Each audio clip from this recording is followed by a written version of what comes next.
questions for Dorian. How are y'all doing? All that. All right, David, start us off. Dorian, when we talked to Coach Hamilton recently, you described your freshman year as, quote, great, unquote, and said you were a very willing tackler. Would you agree with his assessment? And what else were your observations from your freshman season? Yes, I 100% agree with Coach Ham, what he said and all that. But what I got from my freshman season was that, I have a lot of talent and I take coaching very well and I take it serious. So what I took from my freshman year was that it was, a great year, of course. I still have a lot of work to do. I know the little stuff that I have to work on in the off season, like right now. I know what I have to do. I know what my goals are set and all that. So yeah. What are those little things and what are those goals?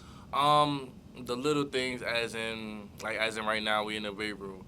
Just, just start off by making weight every week.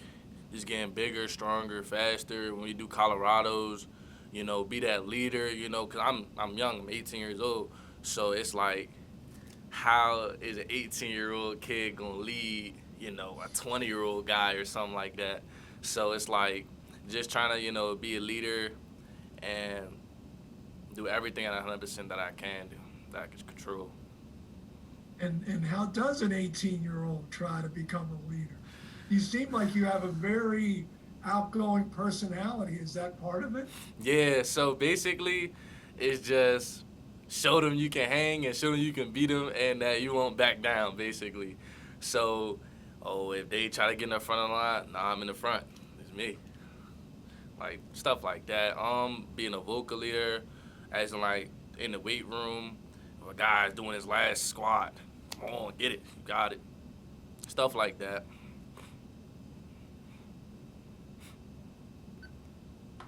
All right, Mike Nisley. Yeah, I mean, you came in here and there was some guys in front of you, all ACC talent, and things kind of shook out a little different than everybody expected. Were you? At what point did you realize that you were going to get called on? I mean, was it? Did you feel like in fall camp you had a chance, or was it still, a couple months later that you kind of realized this is going to fall on me? That's a good question. I had so when I first came in fall camp, they put me with the threes, like off, like from the beginning, and I just showed my talent every day, showing that I can compete with the older guys and all that. And once when Caleb opted out, I was like, okay, it's a spot there.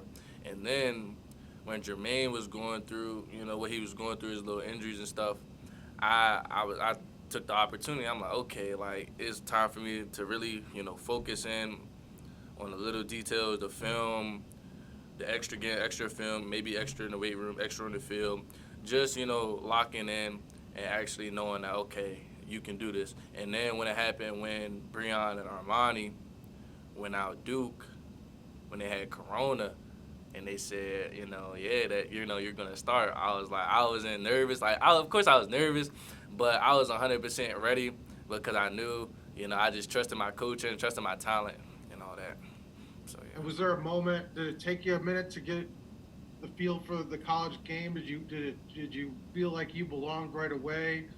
Against that competition, or was there a play or something where you kind of finally settled down? I mean, what was it like, kind of finally getting playing and starting and kind of getting into the mix? So that's a good question. So I felt like I felt like that, like going into the Duke game, like I'm like, okay, it's my first start, straight up from high school and all that stuff. Like I was very nervous, but when I made my first pass breakup, that really, just took the weight off my shoulders and it was like, okay, just play your game. You can do this. You got this. And even when a bad play happened, it was the sideline for me and my coaches. They like, you're good. You got this. Lifting my spirit. I'm like, all right, bet. Like, I got this. Like, I'm good. And so basically, it was just the energy coming from the sideline that also lifted me up in my game too. and how important was Ryan Smith to kind of helping you through it, and how much did you lean on him, and how did he help you kind of get through the season and improve? So Coach Smith played a very big part in this season because he's a coach that will tell you everything 100%. He's going to tell you the good, bad, and the ugly. So at the beginning of the season, I was kind of just playing. Like I wasn't really like I was locked in, but I wasn't as locked in as I could be. And that's what he told me. He was like, focus on the little details, focus on your film study. Classes played a big part. Focus on just everything that you can control. And I leaned on him a lot because I kind of needed that guidance. Showing me like, all right, like what's wrong, what I need to fix, and all that. And I kind of leaned on Corey Fuller too, because he helped me. He helped me a lot. Like he was kind of like a little mentor for me during the season. And I also leaned on like the leaders here. I leaned on Diablo a lot and Jermaine because they've been here. They've been playing the game for a very long time. This was nothing brand new to them, and it's brand new to me. So they trusted me, so I trusted them and trusted everything like everybody told me to do and all that. Thanks, man. Wow. Andy? Yeah, Dorian, I look at your recruiting profile. It doesn't look like you had like a crazy recruitment before you got to Virginia Tech. I'm curious, how did you get here, and what was that process like? So high school it was kind of a up and down because I always been a small kind of skinny kid, and my high school coach told me he's like Coach P. He told me he was like, because I was heavy track guy and I was a heavy football guy. So he was like, yo, you gotta pick one that you gotta go through. So it was 1 7-on-7 we went to, and it was great. Like the 2 days I balled out. That's when I got my 3 stars. And then my coach, he gave me a list of camps to go to. And I picked Virginia Tech just because like, it was a good day. Like I knew the weather was going to be good, so I'm like, all right, I'm going to go to that one. And it was pretty close. So after, I went to the camp, I ran a 4.4, ran a 4.49 or 4.48. It was hand time. But I did that, and then I just showed out in the one-on-ones, the individual skill group. And then my coach called me the next day saying, they want to offer you. And I was standing, I was like, dang. Like, it was nice. So it was just everybody who was recruiting me, they were scared to pull that first shot to like offer me because they didn't know if my senior year was going to be something outstanding or it was just going to be, regular. And I had a great senior year. I had 7 interceptions. I returned 4. I returned the kickoff, punts. I played a big part on offense as a wide receiver. So it was just,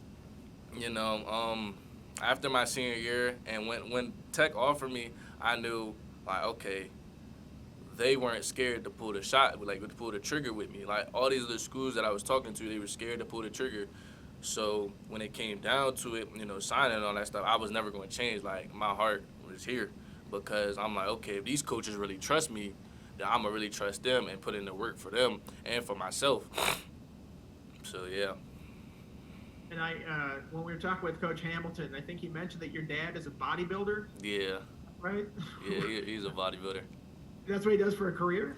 So he's actually an IT engineer, but he just does it on the side, like, because he's been bodybuilding he's been lifting since he's 14 years old, and he told me, he said, like, he just fell in love with lifting, and then he ended up getting too big for football, so he just kept going with bodybuilding, and he, yeah. So have you got into weightlifting at an early age, or are you not doing too much? Or so with that was, my dad always told me, he said you can put size on in the long run, but he was like, you can't teach speed. And his main goal was like to make sure I stayed very fast. I was faster than the majority of the people. So and I lifted with him a couple of times, like over break. I went and lifted with him, not to just sit on my butt all break, but Yeah, cause I don't live with him, so it was kind of hard to like make that transportation every day and all that. Thanks. No problem. Norm? Dorian, you got a few ringing endorsements really early on from veteran players that you kind of mentioned. Divine and Devin Taylor both had glowing things to say about you really early on. I know Divine back in October said that he's going to be big time. I already know. I can see it in his eyes. That obviously means a lot to you coming from a dude like that, because you mentioned the fact that he was one of the sort of a mentor for you early on. What is he talking about? What was the look in your eyes he was talking about? And Devin talked about your confidence as a guy who had just turned 18. Where does that kind of come from, and what do you think he was talking about with that look in your eyes type thing? So with Diablo, it was just every practice, you know, I would lift him up. I'm telling him, I'm like, all right, you gotta catch this pick, and you just gotta be like kind of perfect through practice. And he would hold me to the same standards, and I would uplift those standards. Like I would either do the bare minimum, or I would even do better. And with Diablo, it's just like I said, he's a great player, and he sees something in me which I also see in myself.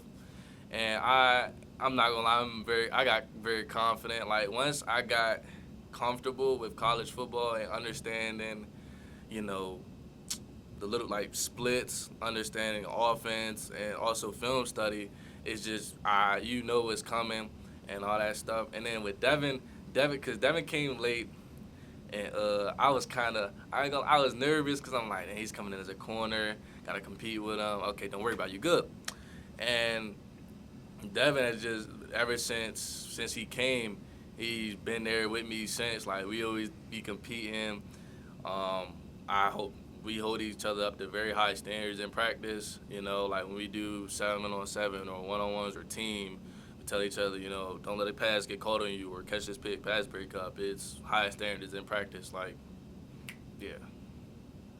And you talked about sort of making that transition to, and how important it was, it sounds like anyway, to becoming sort of what was considered, quote, a 3-star guy. Yeah.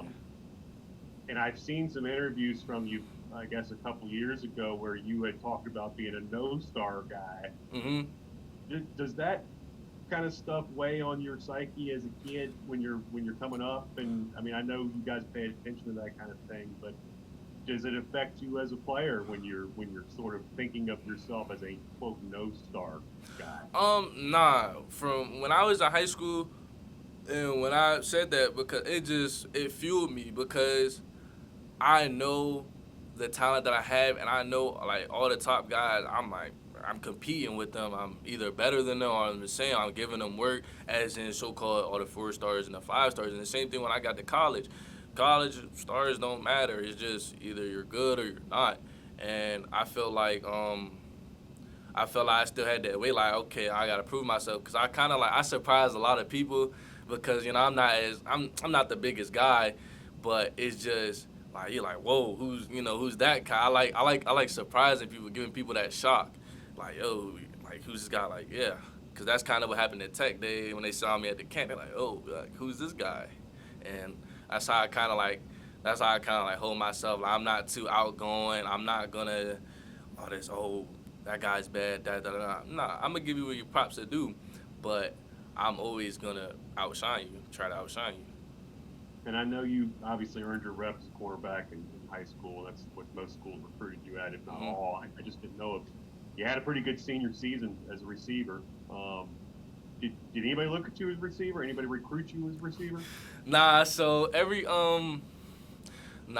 a couple of schools came to me and talked to me about it, but they wanted me as a corner just because I have like the frame. Everybody I kept when I was coming up in high school, I just kept hearing the term I was long. I just never understood it. I'm like, but then once I started looking at like corners in the NFL, corners in college, and I'm like, okay,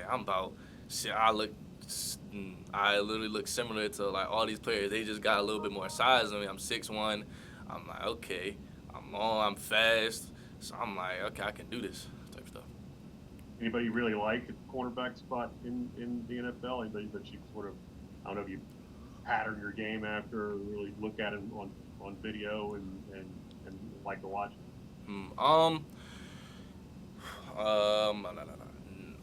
High school, I like Richard Sherman just because he was long, he was tech savvy, he was good. Like, he was a lockdown corner to me. But now, the three games I like to look at is Jalen Ramsey, Jair Alexander, and Xavier Howard, because they all bring something different. Like, they all bring the same to the game, but they all are good in different aspects. Like, Xavier Howard is a ball hawk. Like, he gets the ball. Like, he's wherever the ball is, he's there. Jair Alexander is his feet, his hips, his quickness, and how it breaks. Like, his breaks are amazing. And Jalen Ramsey is the ball skills and the aggression. Like, if I can just try to get that all into my game, then I feel like I'm gonna be a great cornerback. I was gonna say those last three guys are a little bit more your frame type guys. Richard Sherman's a different kind of beast back there, man. For most of you cornerbacks, huh? Yeah. Size wise and all Mhm. that. Yeah, Thanks, man. no problem. David Teal, did you have another one? Dorian, coaches often say that corners have to have the shortest memory on the football field, just to put any kind of bad play behind them and move on to the next snap. Did it take you a while to learn that at the college level? No, because in high school, my father, he always used to tell me that, like, 'cause in high school when I would get beat, I would like dwell on it, and like you could just tell my whole energy would change on the field. But when I got to college, I knew, I'm like, you're never gonna, like, you might have a perfect game, but it's rare that you'll just ever not get beat. So I always, if you get beat, it's just, all right, you're not gonna do it again. Basically, it's like, all right, toughen up. Your sideline got you, your teammates got you. So it's just like, put the play behind you and just focus on the next snap, the next drive, and all that. Just put it behind you. After the UVA game, did you do anything to get away from football?